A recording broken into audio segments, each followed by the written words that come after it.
Good morning, ladies and gentlemen. Welcome to the Biomarine TV show on a second topic on microalgae.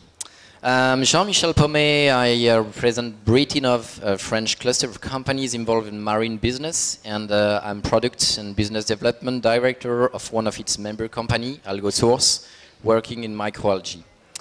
Morning, Joao, Craig and Stefan, my colleague and our experts today. Yesterday, Pierre, our global biomarine chairman, started a TV plateau with microalgae as a key to improve nutrition worldwide. Today, it's a matter of producing this algae at the industrial scale. And it's not only to feed people, but also thinking about energy, agriculture, and many other challenges. To face this scaling up point, I will first ask my colleagues to introduce themselves and their organization. So please, Joao. Hello, good morning. My name is João Navalho. I'm Chief Technology Officer of the company A4F. We are a Portuguese company that have technology to produce microalgae, and we can adapt the technology to any kind of situation until now. So we develop even new technology. We install the technology, we install the production facilities, and we can even operate them. So we are ready to even develop products from the microalgae. We are working in this field for more than, well, almost 20 years. So we are not newcomers. We are here for a long time. We have a very strong team, and we know about the subject. Thank you, Joao, and your experience will be very useful for this debate. Stephen, please. Craig, sorry, please. Thank you. Hi, I'm Craig Benke. I'm with Sapphire Energy. Sapphire Energy is a company that's been operating in the United States for about 7 years. And our goal and what we do is grow microalgae for a number of different purposes, both for oil production purposes as well as food and feed. And we do so at scale. Our real focus has been reducing cost of goods. As we've seen in the literature and as we've talked about earlier at the meeting, there's no question that microalgae can be an extremely valuable component in a number of diets, both for people, for animals, and so on. The main issue has been cost of goods. There's no way to produce this material at many tens of thousands of dollars per ton and expect it to enter into the food chain in a large-scale manner. So our goal has always been to push the price down while maintaining the quality, and we've done that quite successfully so far. It's what we will see. Thank you. Stephen, please. Good morning. My name is Stephen O'Leary. I'm with the National Research Council of Canada. The National Research Council of Canada is, of course, Canada's federal research and technology organization. My role within the NRC is as the Director of Research for a flagship program in algal carbon conversion. And from a Canadian perspective, we're, of course, interested in the products of microalgae, but the driving force for us is the capacity for environmental remediation. And so through our algal carbon conversion flagship program, we're working with industry to scale up technologies that can be used to remediate carbon dioxide and wastes in wastewater streams from point sources of emissions and point sources of wastewater production. And we're focusing with Canadian companies, but companies abroad as well, in terms of how we can develop commercially scalable algal technologies to help us mitigate these problems. Thank you. So we have the right people. We know everybody on the stage now. So one of my first point I wanted to develop with you is despite the fact that there is a growing knowledge in microalgae, especially on the most popular like chlorella, spirulina, and we make this kind of product, this is an emerging sector. So then what are the most constraints you think that the industry is facing, the sector, to grow microalgae at large scale? Who wants to start? I'll take a crack at that. Yeah. So thank you. I think the first thing that I recognized when I got into microalgae production is that this is not new. People have been eating the spirulina that you have in front of you, or the extract, for thousands of years. So this is not new. The challenge is getting all of the pieces put together to really scale this. And a lot of those are around water. They're around carbon dioxide in particular. You know, Stephen brought up a very good point about remediation of carbon and capture of that carbon and utilization of that. While that's a huge waste stream for a power plant, it's one of the most expensive things for us to buy. Hands down, carbon dioxide is a huge driver in the cost of producing microalgae. And laying a pipeline to bring carbon dioxide even a few miles is many, many millions of dollars. That can turn a project from being profitable to being unprofitable just from the CO2 supply. So in my opinion, infrastructure is by far the biggest challenge. Being able to bring the materials in that the algae need and being able to get the algae out in a cost-effective manner. Okay, so for the people that watch us worldwide, what you mean by that is that CO2 is for us a nutrient. It's not a waste and something that is non-useful at all. Thank you. Please, if you want to give a bit more, don't hesitate. Yes, I can add a little bit. Just we are talking about, as you told, a new activity, a new industry. Okay, and if you look for agriculture, for example, it's completely different to grow corn, or to grow potatoes, or to grow oranges. And when we talk about challenge for microalgae, we are talking about challenge for agriculture. You know, each one of the small sectors within the microalgae will have such challenges. Of course, that if you want to produce oil, you have challenge like Sapphire are having, because you need to be huge in order to get to put production price down and to compete with pumps that are pumping oil that are stored in the hairs. If you want to produce medicines, you will not do things like that. You have other type of challenges. So the challenges are all over the place, you know, but are quite different from microalgae or from subsector of activity than the others. I think it is a very key point. Thank you, Joao, because what I learned from the previous show also yesterday with Pierre is that finally, and it's what we face all, is the time to get into energy or food and feed will take quite a long way. So before that, we need to think about algae as a huge value inside proposing very interesting ingredients that we can develop, like the pigment and other thing. And then with the time, we will be able to access. But what about the technology even? What do you think about what will be an acceptable time frame before we get into energy, for example?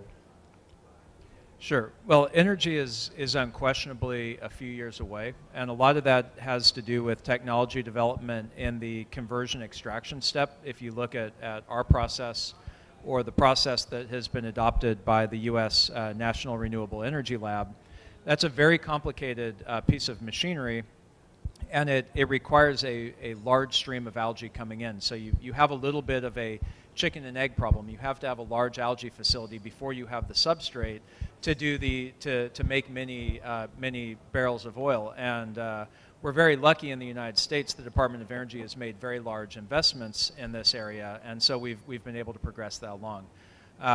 In terms of feed production, it's a little bit more straightforward, and I don't think we're too far off from that going into commercial production.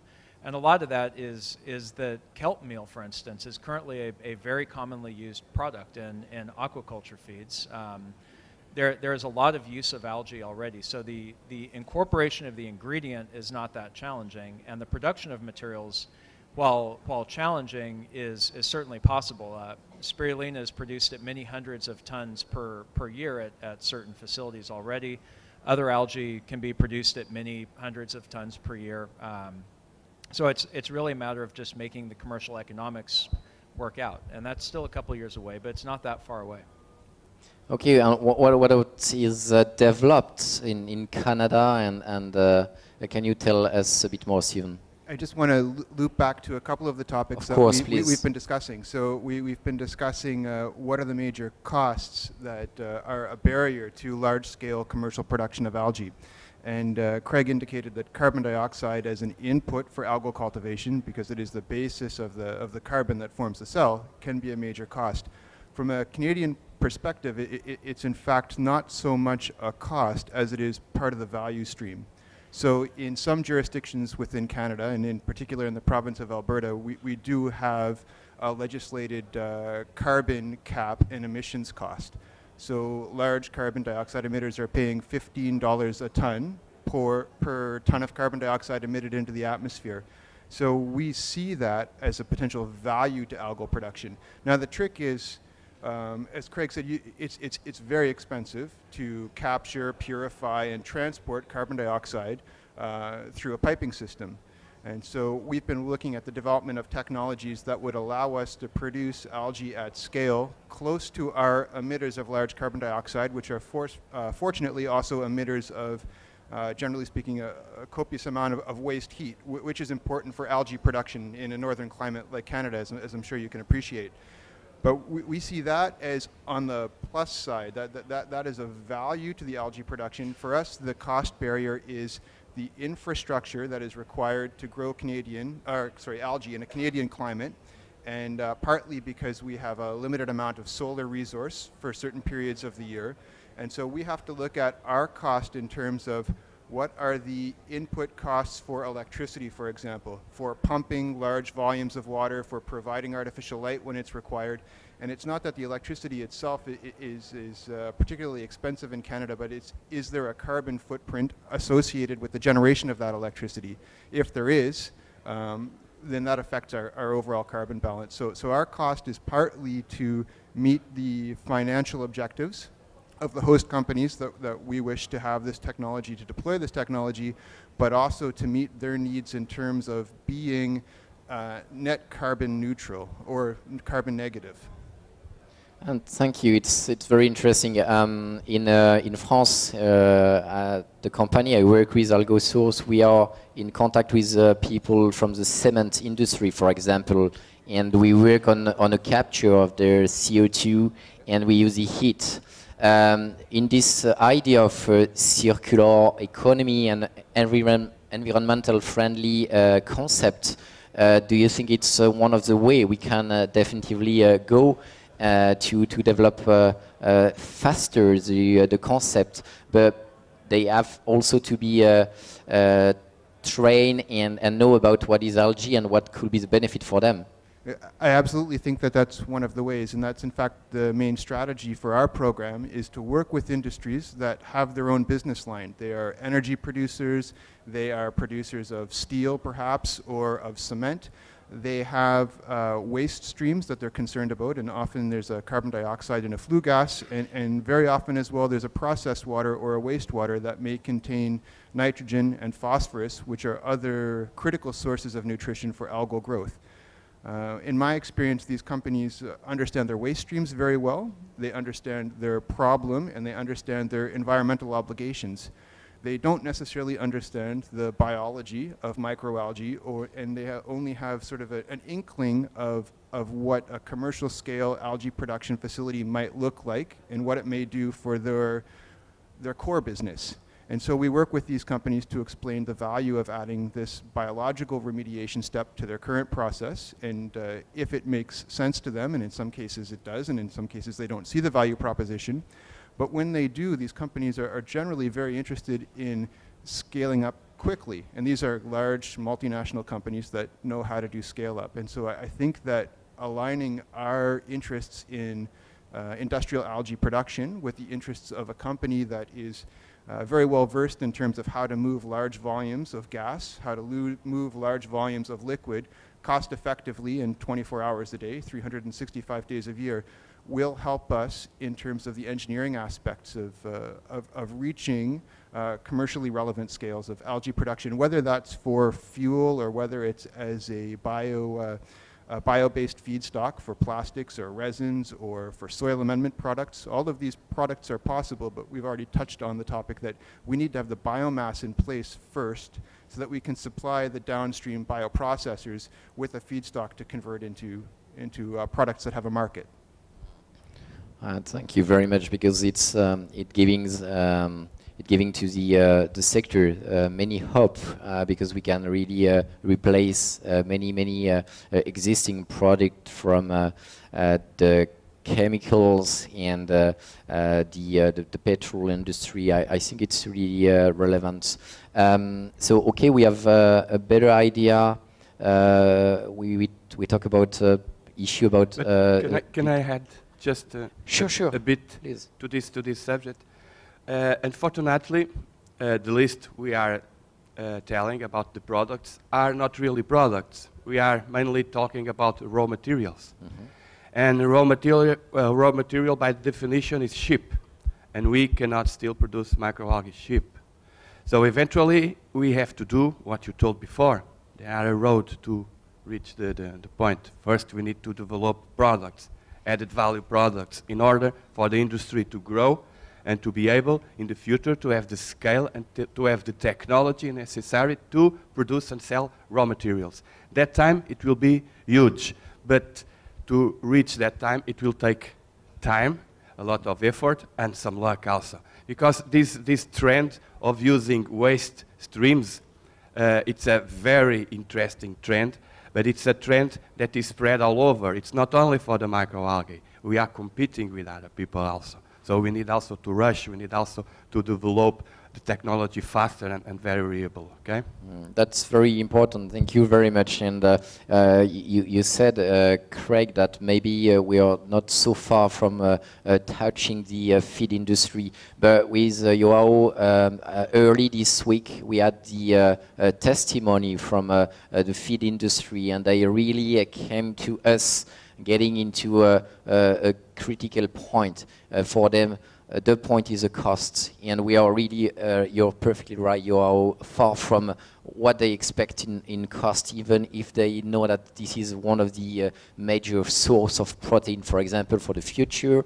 They say, well, you can't compete actually with what the existing, and even for the few next years. So we need to tackle this industry on the angle of functionality of what is inside the algae, etc. So that's so thank you for this. We need to show the added value that our product has. Definitely educate people. Yes, finally, yes, that will yes. educate the industry, and they will come to us. And as you said at the on-air, Yes. there are more and more interaction with industry that can arise. For example, the fish feed industry want desperately DHA. They need DHA. They need DHA. There are a lot of microalgae that produce DHA.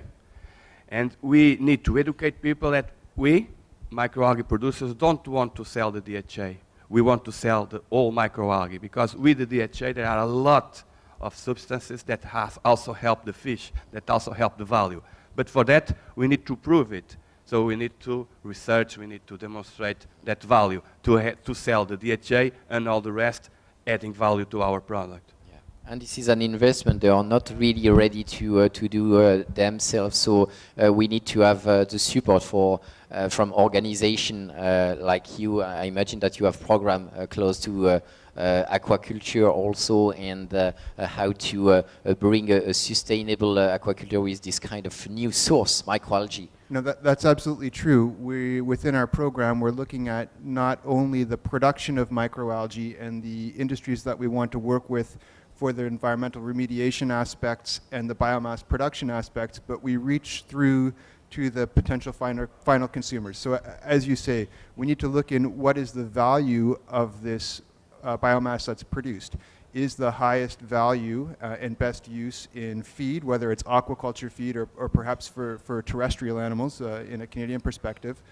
We also look at the use of algal biomass in terms of, can it be used as a soil amendment product, something that would replace a traditionally mined fertilizer for returning nutrients to the soil and stratifying soil structure. And we work with companies that are interested in the potential for converting algal biomass into sort of the more traditional products that we think of, which would be liquid fuels or perhaps replacements for petroleum products into products that we would normally take from the geological reserve of oil. And we look for the potential to replace biomass inputs into bioplastics, bioresins. So the National Research Council of Canada, fortunately, we're a very wide-ranging organization with expertise on the biological end, through biomass processing, through to the production of finished products. And some of those finished products end up in Canada's automotive manufacturing business, for example, or as agricultural inputs. And so we do work with who we see to be the potential final consumer of algal products, to see what is it that they're looking for that can be made as well as or better from algal biomass compared to whatever their traditional inputs may be today. And it is an important part of the project. The entire value proposition starts with the value that you assign, either from a social aspect or in Canada from a legislative aspect, to the remediation of certain environmental inputs, environmental wastes. There's a value there, and then there's a value to the product at the end of the day. And it's the sum of those values that need to make the whole process go around. If it's not economically feasible, it is far less likely to be deployed at a commercial scale.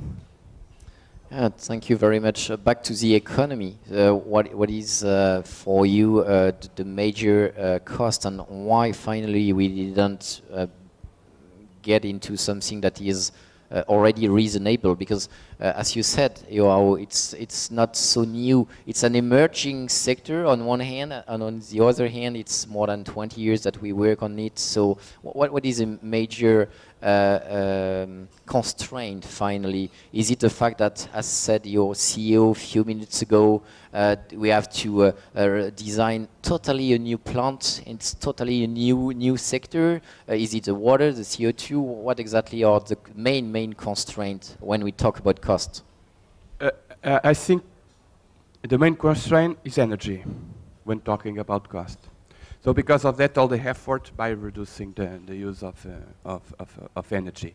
Because I'm counting that we are going to get the CO2 that is available. Because if you are paying for CO2 can be the highest cost. But I myself, I don't think even to do big scale, paying CO2. When I say big scale to produce feed, to produce soil, to do that kind of things. Because if we want to use food grade CO2 and pay for it, of course, you need to add value to your product, and you need to sell it expensive, okay? So it depends also of your strategy. I think there are mature pieces of microalgae industry. Spirulina production and spirulina market is growing.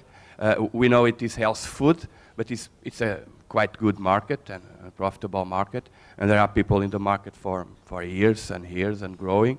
Chlorella also. Chlorella industry started in Japan in the 50s, and they are still growing. And even we in Portugal have one of the biggest production facility for chlorella. So also chlorella industry is growing, but it is again for health food, for added value products. And in that way, well, you need marketing, you need to put a lot of effort in marketing. Well, it's not a cost in the production, but if you want to go to the market, you need to think seriously about market. Thank you. Craig? Yeah, I would say one of the biggest limitations for people who have really good ideas that want to get into the area is the capital cost of getting involved in microalgae production, because it is large. To build a new microalgae plant is extremely expensive. And when you talk to people that may want to buy your product to incorporate it into whatever they're doing, typically they're going to want to see a large amount of material. If I call up a feed company and say, I would like you to evaluate this, putting this in an aquaculture diet, they'll say, sure, send over 500 kilos and we'll look at it, no problem. And 500 kilos is not a trivial amount of algae to produce when you're just starting up a small operation.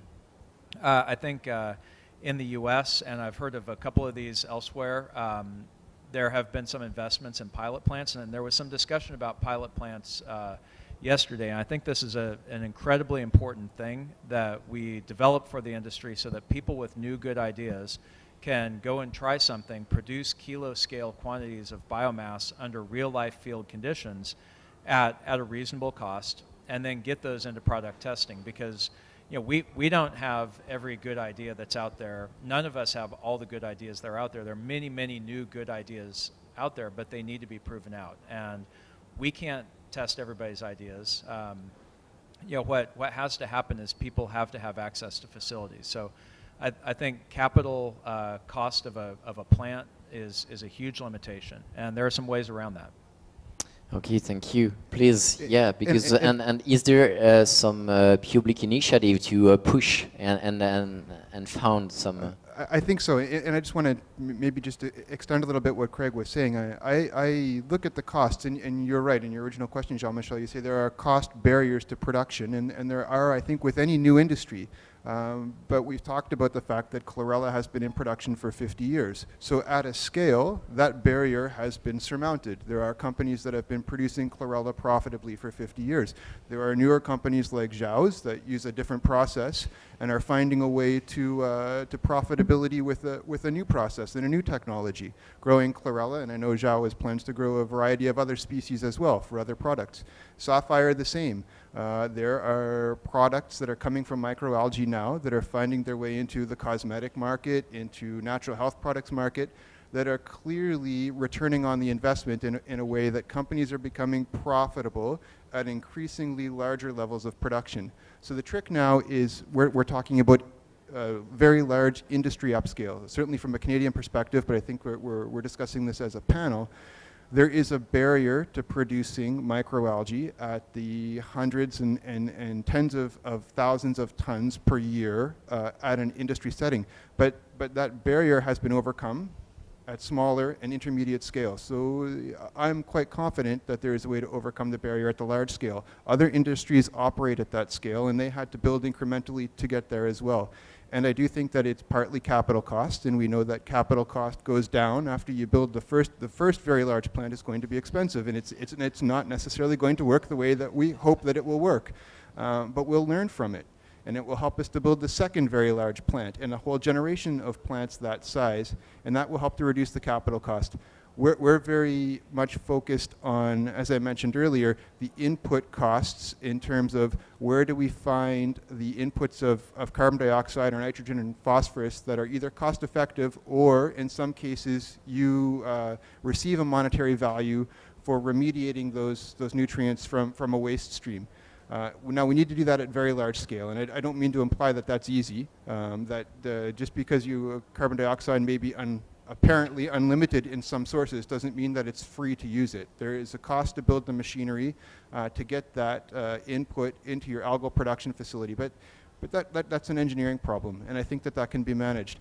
What our major concern are the electrical inputs, the energetic inputs required for algae cultivation. And we know that there's always going to have to be pumping. There's always going to have to be a method for concentrating algal biomass and then processing it into whatever the final product is.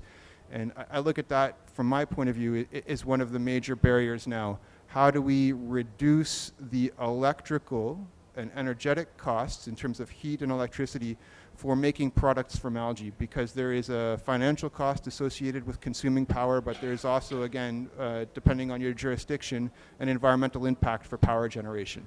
Yeah. And so I think that's a major barrier that we can't lose sight of.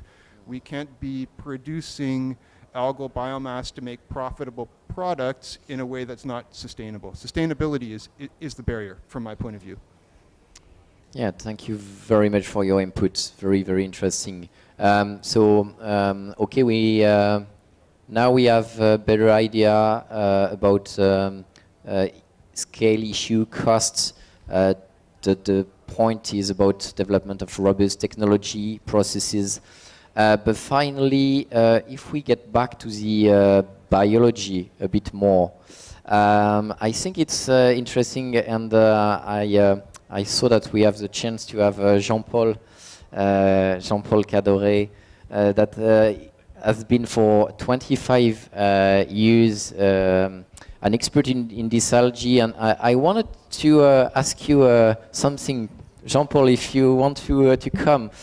You know, one of the key point for, in my opinion, also, and I want to have your view as an expert in microalgae. Is it possible to think scaling up for any microalgae? Because there is a matter also of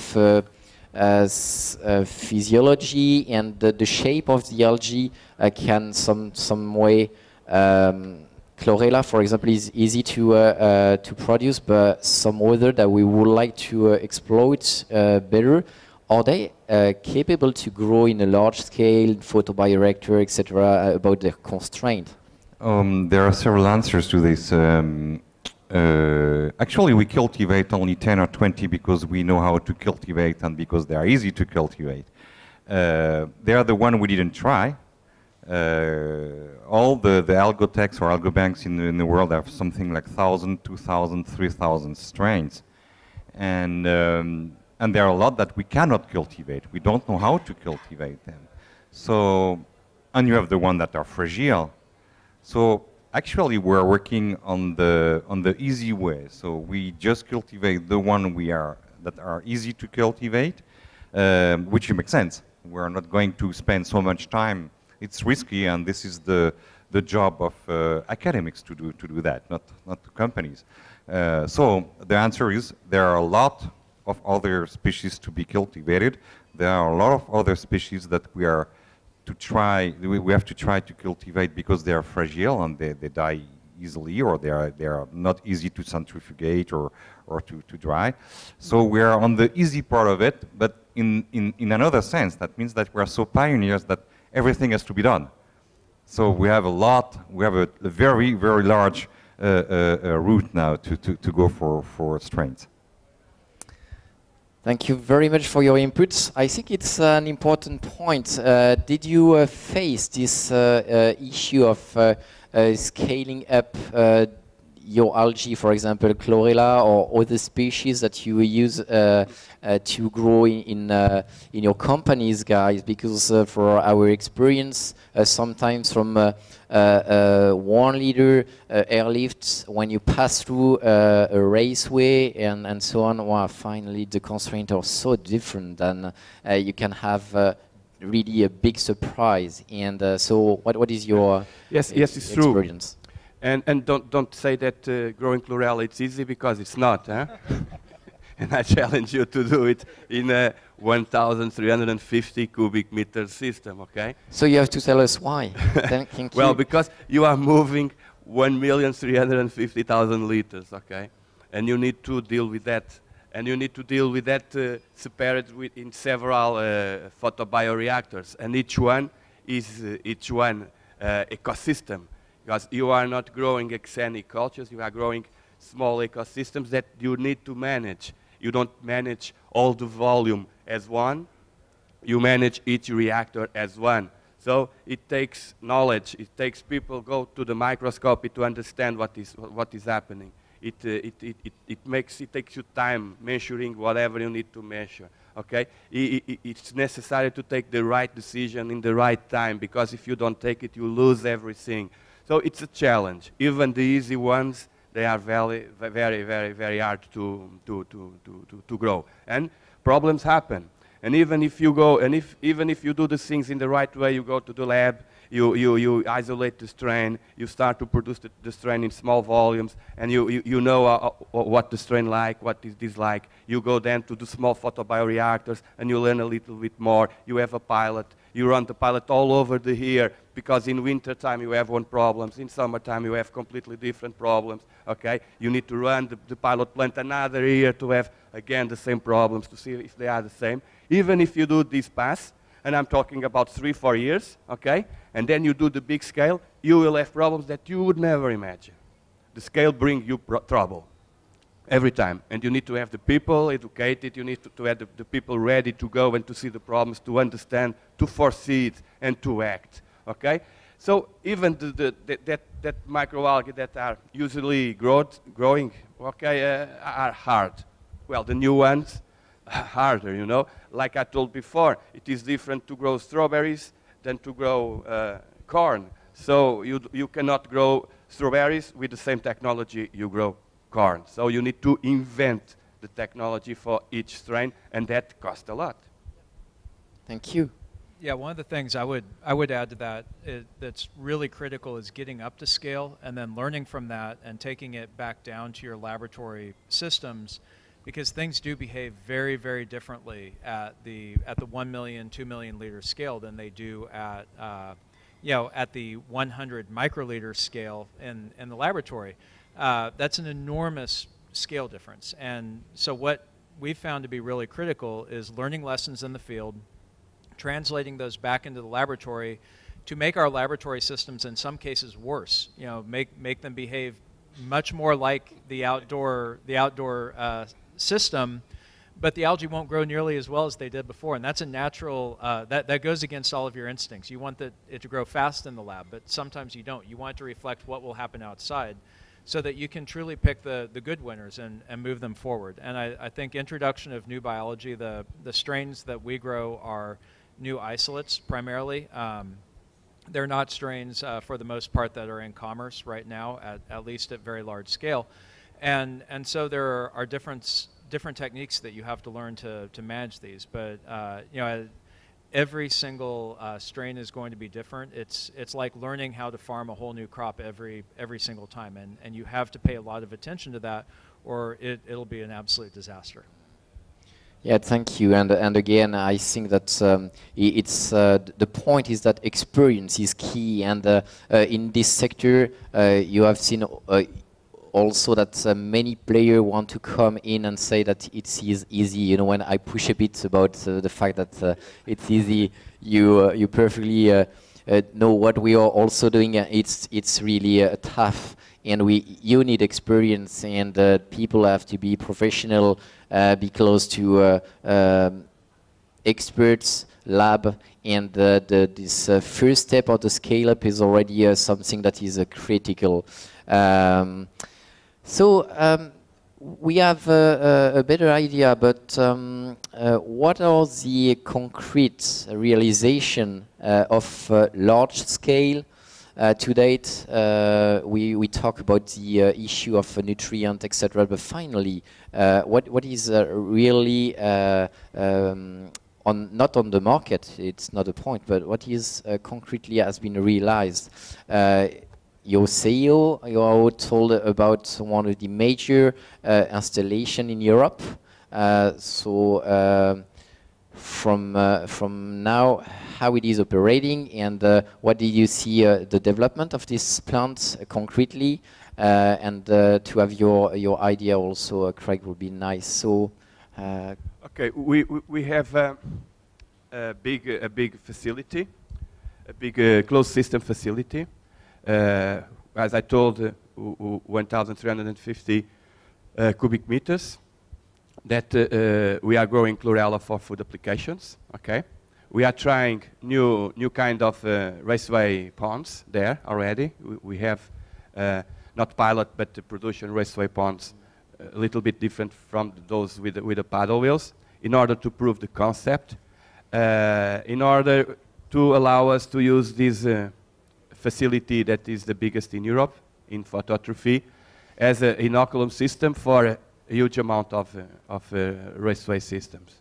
So we developed the strategy in order first to go to the value. Okay, let's produce microalgae to sell in value. In order to prove ourselves and to investors that it works, it is a business, and we can grow and develop this business like this. Okay. In the same time we develop this value business, we are putting there the technologies for the big volume, okay? And then we will use what we have now. It is huge volume. This huge volume can inoculate amazing quantity of raceways, and in that way we will be working in volume, and eventually we will have the scale enough to go to feed, to go to other kind of markets that are not so good in value, but they're much bigger. Yeah. Thank you. Craig. Yeah, well, I think the facility that we have built in the United States is largely a technology demonstration facility. We did this with the Department of Energy's support. And what we're really developing at that site is an understanding of the engineering and the economics that are necessary for deployment of a commercial facility. So don't want to go into a lot of detail about who we're talking with, but there's many different people that we're talking with, and a facility will go in a place where the economics can support it based on the production data and the process engineering that we already have in hand after several years of operation. So in terms of size, it's not a enormous facility. It's 100 acres in the U.S., which I can't remember in my head how much that works into hectares. Apologies for the, okay. Yeah, so but it works very well. It's been in operation for a couple of years. There are aspects of it that we would love to do differently next time, and that we will do differently next time. But that's the nature of an algae facility. But it works well. It has provided us with the engineering data that we need to go on to build the next thing, and that is happening, and we're working on that. Yeah, thank you. And did you have an example of facilities, at least at a pilot scale, that started in Canada? So my experience is a little bit different than my colleagues on the panel, where we're in the process now of the engineering of the large-scale facility, which will be admittedly a pre-commercial facility. We're not talking about going straight to a commercial deployment, but a pilot demonstration scale, much like Craig said, to prove the economics, in our case, for a particular industry sector in Canada, and also to prove that it works for that industry sector and prove that it works in Canada. It's going to be a different technology than one might consider employing in the southern United States, as you can imagine, in terms of how the algae will be cultivated. We've been focusing on that aspect now with our industry development partners for about 2 years in terms of what we think this facility is going to look like at the pilot scale that is going to inform decisions about commercial deployment. For much longer than that, we've been looking within the NRC at what decisions can we make to tackle the biology and physiology of large-scale production, so that when we commit to an engineering strategy and we commit to a technology for deployment, we then tailor the crop for the combine in this case. So we're going to develop the large-scale agricultural infrastructure in a way that makes sense for our environment and for the application. We still have some play, some latitude in terms of what are we going to cultivate. And I mentioned that our major interests really are in carbon flux. So we're looking for strains of algae that are endemic to the region where we would deploy it. So we have a very robust and a lot of focus on taking environmental isolates from the areas where we see this technology being deployed first, for selecting from those isolates for the strains that are most able to grow quickly on real flue gases and real wastewater streams. So we have two types of labs within our facilities. We have the pristine labs where everything is sterile and everything is clean and things grow quickly and predictably every day. Then we have rooms that are fed by cauldrons of wastewater and blended flue gases, and things grow as we expect them to grow in an industrial setting, less predictably and perhaps not as quickly. But we're panning through the strains of algae that are available to us to look at those that are most tolerant to a complicated flue gas and are able to extract the most carbon dioxide efficiently from that flue gas. And then what does the product profile look like? We get a fast grower, but does it have the biochemical composition that lends itself to fuel production, or that lends itself to feedstock input for bioplastics? That's an important consideration too. But we feel that one focus is the technology in terms of the infrastructure for cultivation of algae, and simultaneously we still have a lot of play in what is it that we're going to put into that infrastructure. And so we've got a deep focus on that as well. Oh, very good. Thank you very much. For me, it means that we are definitely in the right go forward to get into a novel industry. It's you say we say it's a new sector. We can talk about algoculture, algo industry. What is the constraint you think we could face on a regulatory point of view with water, for example? Because we talk about the resources, the nutrient, etc. Among them, We know that we recycle when we produce a large amount of algae, the water 1, 2, 3 times. But then, what about, did you face this problem? Did you have the authority that knock at the door and ask you about what's going on with the water? Well, we not only the authority. Before authority, we think about the cost. Water costs money. Fresh water, it's expensive. When you use huge amount of it, it is expensive. Of course, in our facility, we do recirculate, and we try to recirculate as much as possible. As you told, there are always that amount that go in the dryer and that you need to throw away, and then you need to pay for the water. When you deal with seawater, well, it is easier. You just need to adequate the outflow to the law, and well, our product is used to treat water. So in principle, we don't want to throw our nutrients away because we are paying for the nutrients, you know. So if we have problems with the law because of the nutrients we are throwing away, we are doing a bad job because we need to use it to transform it in biomass. So in seawater, I don't see many problems. I see more solutions in that way. In fresh water, well, we need to learn better how to recirculate it for sure. Craig? Yeah, I think our philosophy is that for any large algae facility, the regulators are going to need to be your best friends. You have to cultivate very, very good relationships with the people that are monitoring what you're doing and enforcing the laws and regulations of the jurisdiction that you're in. There's no way to escape the fact that a large facility, no matter what you do, if you change the usage of thousands of hectares of land, you will have an environmental impact. That's completely unavoidable. So you have to understand what your process is, and you have to work very closely with the people that are responsible for regulating you in that environment to make sure that you are complying with regulations and that you are not causing more damage than you are taking care of by taking in CO2 or whatever. That's absolutely critical. I think many industries have learned this lesson the very, very hard way, and some of the people who did things first in some of those industries are no longer around because they made very poor choices. So I think understanding and cultivating those relationships and making sure that you keep the regulators fully aware of what you're doing, how you're doing it, will save you enormous numbers of headaches. Yeah, please. You also need to inform the regulators about what it is that we're proposing they regulate. I mean, I find in the Canadian context, and I think this is true with most of my international colleagues, it's not clear in any jurisdiction, is this an agricultural process? Is this fisheries and oceans? Is it an environmental process? It's all of these things.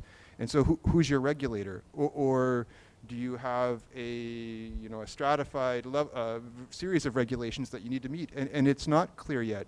And so we spend a lot of time working with who we believe the potential regulators will be to try to give them some insight into this is what this will look like commercially. We have an industrial host site that is a traditional manufacturer or energy producer. They understand their regulations, and some of those will apply to our process. But our process may also be considered agriculture, or it may also be considered a use of natural resources. And these are all different ministries in Canada, different line departments with different regulatory bodies. And we find that it's important, and I would say it's going to be important everywhere, to begin to work with those agencies and those regulators very early on so that everybody understands what it is that we wish to regulate and what's a reasonable way to do so. Otherwise, we're going to have an industry that is going to have 4 or 5 agencies or departments, depending on your country, either vying for who the regulator is going to be or trying to pass the buck to the next agency. And that's not going to help the algae producer. There needs to be clarity. Again, education. And it's not only the consumer for our product, but also our authorities to